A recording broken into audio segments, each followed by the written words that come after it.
Bafethu, this is Tosh from PSL Pulse Bafethu, Premier Soccer League Pulse. Football runs in our veins. Kuthola inhlanhla abuthi inhlanhla. Igame yafandaga mfethu ibona kanjani? Siyabonga kakhulu ke siqale sincome uPSL ngendlela abizwe ngayo kuthiwa Premier Soccer League. Oh, don't worry about the Pretoria one, but we know we are the Orlandians. The Orlandians always know.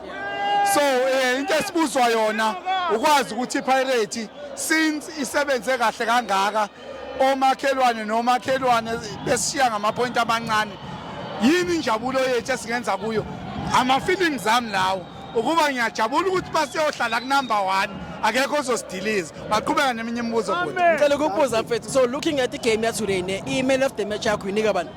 Okay, njengombuzo omuhle kangaka nginika uApolis.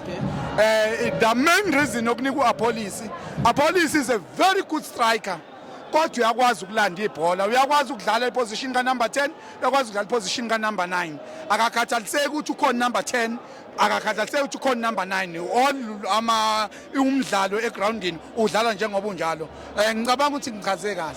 Ha ngizwe kahle mfethu. And then bawubuka igame ya today ne mawubheka i-mindset yama player, did you think ukuthi mhlambe ingqondo yabo ku Champions League la bazodlala Saturday kakhulu? Okay, not for sure, because we are always know that Orlando Pirates is a winning team. So a winning team, it's nothing for a one game. One engayichaza sibheke ukuthatha iPremier League. Second sibheke ukuthatha yini lama team angeke amanye aphumile. Yes, ibheke ibuli nani. Okay, nalaba sebehlulekile asiyeke kule lase-Afrika. E-Afrika kuze bajabula abantu sizowina sihambe nabe eAfrika. So hayi ukuthi besibheke iAfrika kodwa iAfrika sizowina leyo siyehesitate. Okay, ukubuza mfethu question yami yogcina ne as iOrlando Pirates yodlala on Saturday idinga ukuthi ikore 3 or more goals. Mawubhekile kuzowenzeka lokho?